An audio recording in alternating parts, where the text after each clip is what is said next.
Heard a lot of good things about Foster Morrow this week. I know that you were down in Mobile. What'd you hear about the former Jesuit and LSU standout? Yeah, I mean, he's definitely been. It's been pretty much a consensus from everyone I've talked to. He has been one of the biggest winners of the week down there. I mean, going into it, I think everyone kind of understood. Okay, this guy's a good blocker. This guy's really intelligent. He's clearly. I mean, we all know after talking to Foster for a while, he's going to do really well in the interview process. Yeah.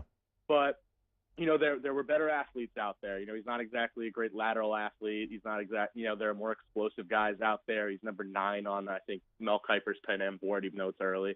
So, I mean, he had to prove that, and he had to prove he's a receiver because for reasons I don't need to tell you, he had to stay back and block a lot for pass protection. So there were a lot of question marks with him. And, I mean, obviously, I don't think it's going to be drastic changes. I don't think he's suddenly, a more higher upside athlete or anything like that. But he definitely had a really good week as a receiver.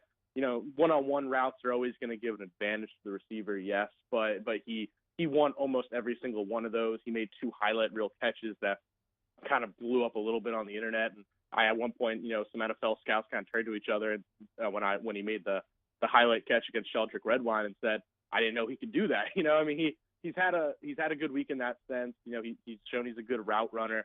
I think a lot of it's and I think the Senior Bowl just named him one of the top practice players of the week this week on offense. So it's been a good week for him for sure. How much it changes his stock, we'll see. Brody Miller joining us here. Do you get an idea as somebody who's covering the event? I mean, I've talked to people who have been obviously active in this event, but somebody that's covering it, do you get an idea of like certain teams like one guy, or do they just play that whole thing so coy that you just don't even get an idea on it? Yeah, I'll be honest. I mean, I think they're pretty coy about it. They usually are just I don't want to tip my hand too much because I don't think they want to give away, discourage other teams or anything like that. But I think as of Tuesday, Foster Moreau had already talked to more than 20 teams, so hard to get much of a sense there. But I mean, I think I've seen a lot of Steelers people talking to Moreau. I've seen some Jaguars people talking to Moreau, but that might just be what I've seen. How about Cole Tracy? How's his week going? Yeah, no, he didn't have a great Tuesday. I mean, it was a windy day. There was some rain, so he missed, I think, 3 or 4 field goals on Tuesday against, some of them. The wind knocked his kicks down and whatnot, and he kind of made a joke. It was like, that was not my best day. But on the other hand, I mean, there was a Buccaneers guy and a 49ers guy sitting and waiting to talk to him for an extended period of time the second that practice ended Tuesday.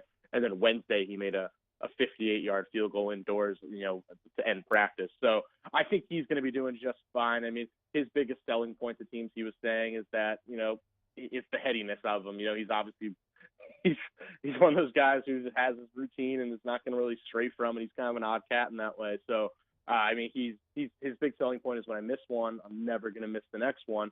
I mean, he never did it at LSU, and I don't think he really did it. Assumption I could be wrong. Morton Anderson is one of his mentors, and obviously Morton Anderson is not exactly plugged in the draft scouting process, but he feels pretty confident that Cole Tracy will get drafted. I don't know how indicative that is, but he thinks really highly of him. He thinks he's somebody who I think will have. Cole Tracy doesn't have the strongest leg out there, but he's Right. accurate. He's got the mental aspect, so. A lot of people think he'll last a long time in the NFL, whether or not he gets drafted. Obviously, from a local standpoint, we're curious about Morrow and Tracy just because they played at LSU, but I'd imagine that there's a lot of kids from the South or maybe even South Louisiana kids playing there. Anybody else jump out or catch your eye?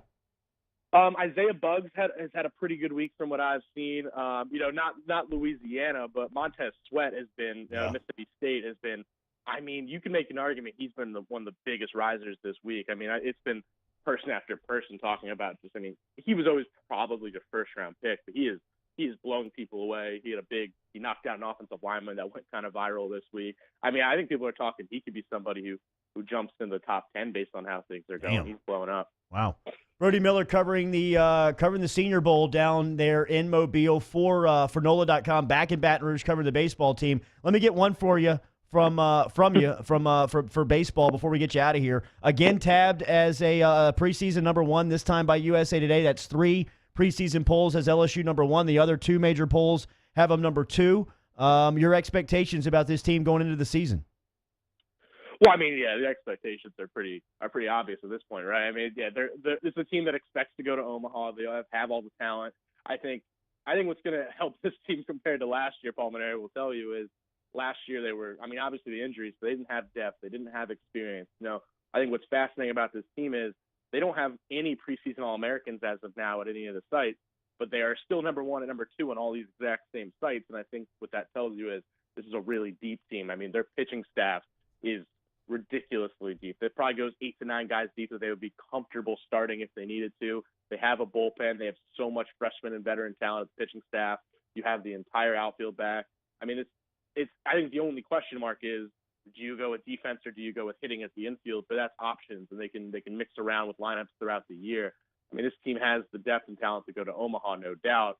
But Pulmonary is a little. I think last year left him a little scarred though, so he's never going to get ahead of himself too much there. After learning anything can go wrong. Brody, good stuff, man. Thanks for chiming in with us this morning.